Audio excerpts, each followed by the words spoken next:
you don't mind, I'll sit down and talk to you. Now, as you know, I was appointed a member of the Royal Commission, and I can mention this to you.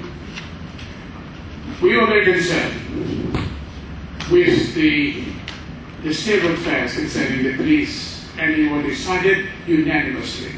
There's not one dissenting voice to set up or to propose the setting up of an independent police complaints and misconduct commission.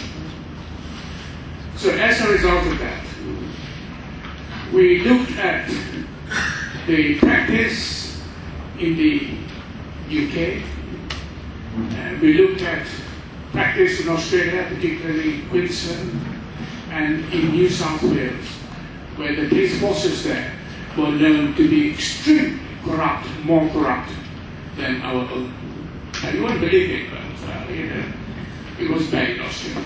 So in Queensland, they had a special commission set up to inquire into this, the Fitzgerald Commission, and in New South Wales, it was the Wood Commission.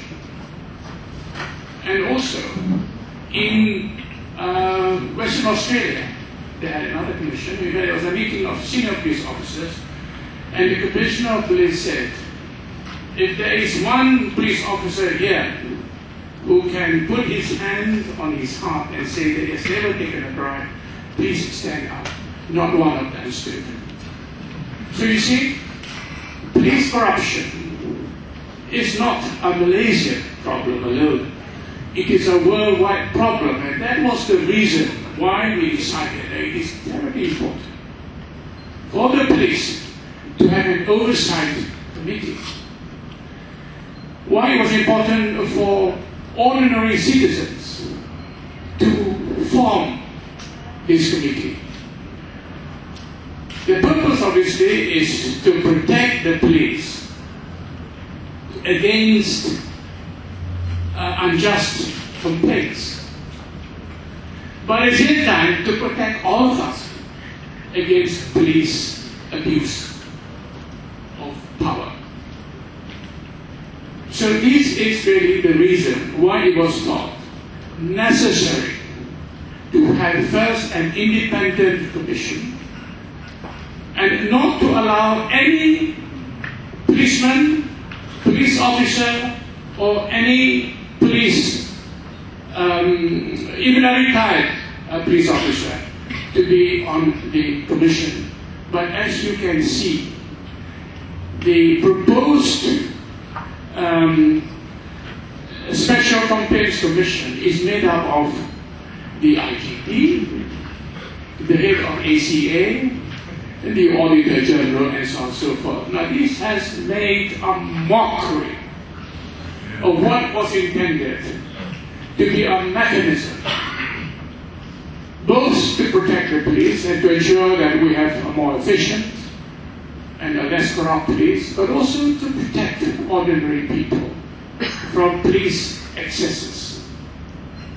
So this is a matter of the greatest disappointment, not just to those of us who spend, and no doubt we were paid allowances, etc., for the work we did, but we spent a lot of time traveling up and down the country to put together,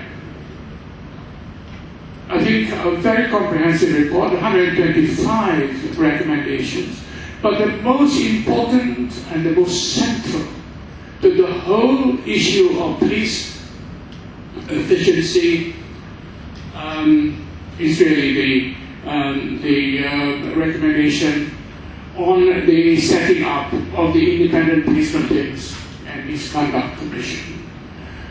But obviously, this has now been completely turned upside down.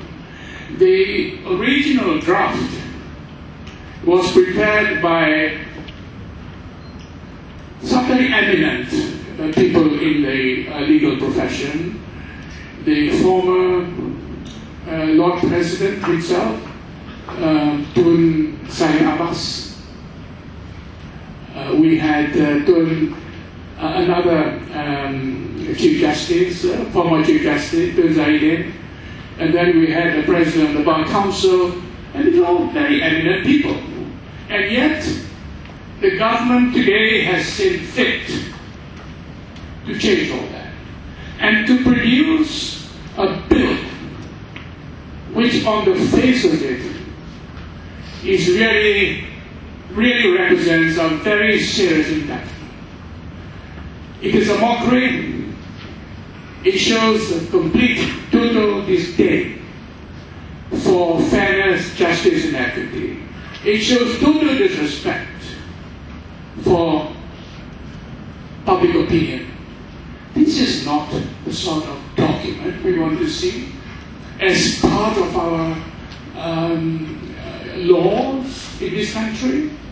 In fact, I think it is an insult to Parliament itself to even debate a document such as the one which is now before the House. So to say that I'm disappointed is really an understatement. But I think, this sense of disappointment, this sense of quiet outrage is felt by all right-thinking people who are hoping that at long last this would be a rare opportunity for Malaysia to change the way we police the country. Now, as I said before, there is no police force in the world, you just give me any police force, that has been known to be able to police itself. This is why we need to police them. This is why we need this independent oversight group or committee. But obviously, if this bill goes through, I think, we can say goodbye to all these high hopes and aspirations that one day we would have the best police force that money cannot buy. Thank you.